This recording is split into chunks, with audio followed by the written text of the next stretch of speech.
This chapter, we'll go over chapter 38, diuretics.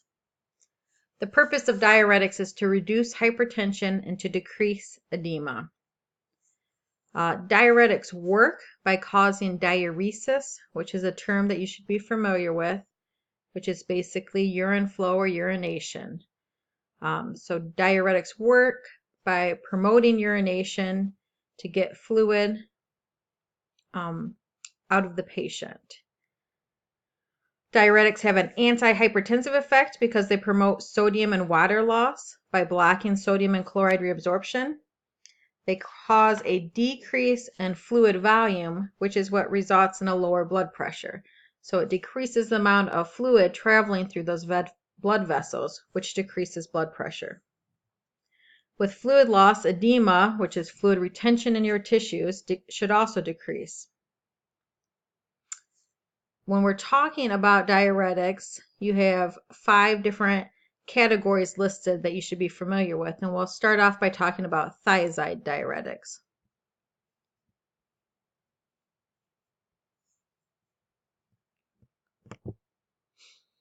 A and P of the kidney you can review on your own there. So thiazide diuretics act on the distal convoluted renal tubule to promote sodium, chloride, and water excretion used for hypertension and peripheral edema. That may be like with a patient with heart failure where you have that pitting edema on their lower extremities. They might be taking a thiazide diuretic for that. So thiazides work to promote sodium, chloride, and water excretion. When we're talking about these diuretics, it's important to look at and see what's happening with the electrolytes in the body. So is an electrolyte going to be high with the patient taking this medication, or is it going to be low? So with thiazides, the patient's going to be excreting sodium, chloride, and water. In addition to that, they're also going to be excreting potassium, magnesium. Potassium is a big one. When we talk about diuretics, you need to know if the drug causes the patient to hold on to potassium or excrete it.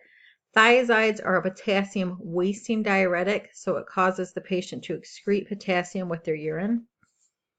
On the flip side, it causes the patient to hold on to calcium, so the patient may experience hypercalcemia.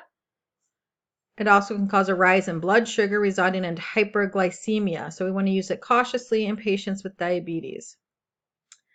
These patients who are taking thiazides and we're taking care of them, we want to make sure that we're checking their labs to see where their electrolytes are at and what their blood sugar is looking like.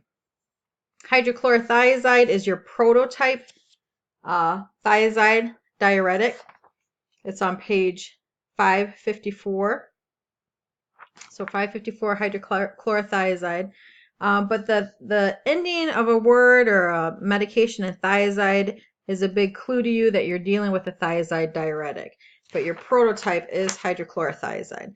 And hydrochlorothiazide has been combined with beta blockers and ACE inhibitors and other different types of medications to help control hypertension.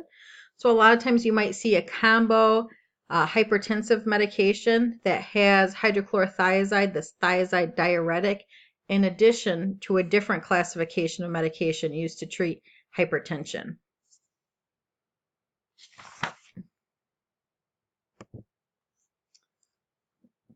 Under side effects or adverse reactions, hypotension, anything that's going to be pulling fluid off the body and decreasing blood pressure, we're worried about hypotension, orthostatic hypotension, the safety issues with falls associated with that. There's some GI issues with thiazides, hyperglycemia, hyperuricemia, so our patients with gout we want to be watching. Electrolytes imbalances in general, blood dyscrasias, and renal failure. So thiazides aren't kidney friendly for the patient who is having problems with their kidney function. So if the patient has a renal disorder or a creatinine clearance of less than 30 milliliters per minute, the thiazide diuretic would not be the drug for them. So you got a contraindication there listed as a thiazide diuretic for patients in renal failure. Let me go back one more minute here. Drug interactions. So for drug interactions, there's a lot of drugs that interact with thiazides. An important one is how thiazides interact with digoxin. And the reason is, if we remember about digoxin and digitoxicity, the electrolyte imbalance of hypokalemia can increase a patient's risk for digitoxicity when they're taking digoxin. Now we're talking about a thiazide diuretic, hydrochlorothiazide, that can decrease the potassium in the blood.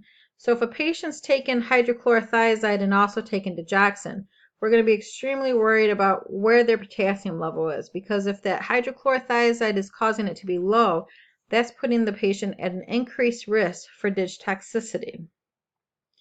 Signs and symptoms of digitoxicity include bradycardia, nausea, vomiting, visual changes, those green and yellow halos might be seen.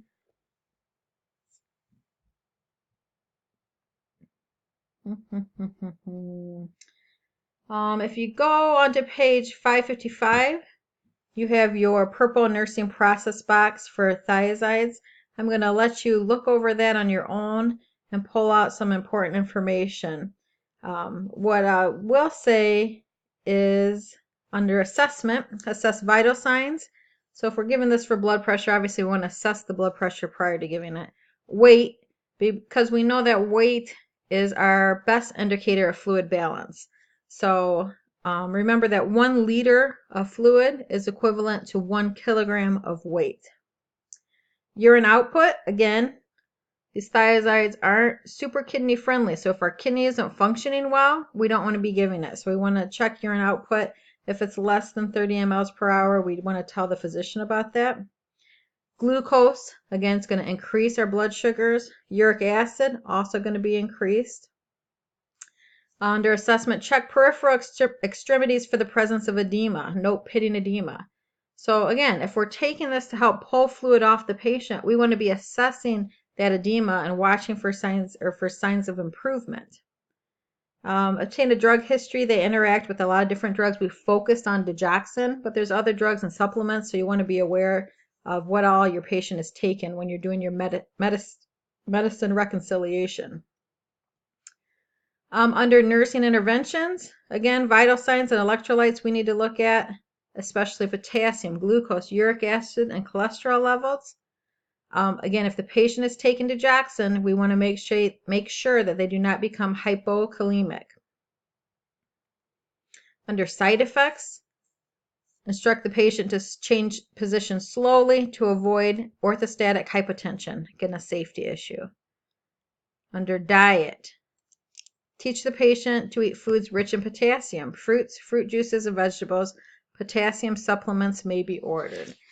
So look over that nursing process box in its entirety. We highlighted a couple of things that we're watching, but under evaluation, if we're taking it for blood pressure, we're going to see that the blood pressure is less after taking it. If the patient's taking it and they have pitting edema, right, we're going to be monitoring for a change in that and an improvement in that peripheral edema. So thiazides, diuretics, we're one type of diuretics. The second type of diuretic is your loop diuretic.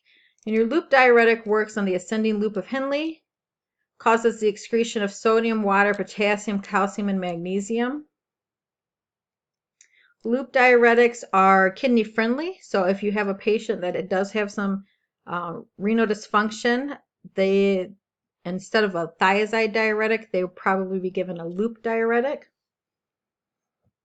Loop diuretics are also more potent than thiazide diuretics. They promote more diuresis. Your prototype loop or high ceiling diuretic is on page 557. It's furosemide.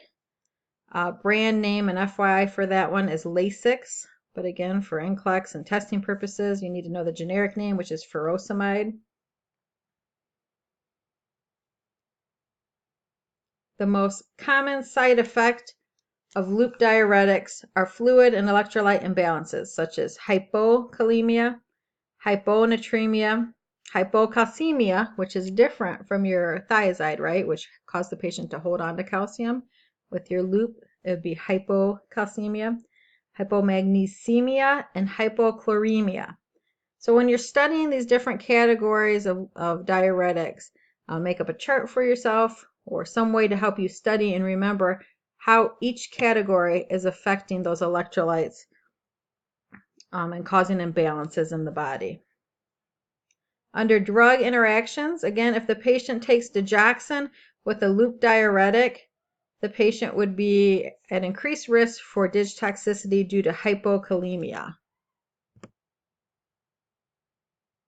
Some of the other side effects for loop diuretics again include hyperglycemia, blurred vision, paresthesias, photosensitivity, hyperuricemia, I believe we talked about. Those electrolyte imbalances, again, you got to get a handle of which electrolytes are going to be low, what if anything's going to be high. Blood dyscrasias. And we want to watch kidney function. Again, loop diuretics are more friendly to the kidneys, but we still want to watch and make sure that they're functioning okay, and also lipid levels.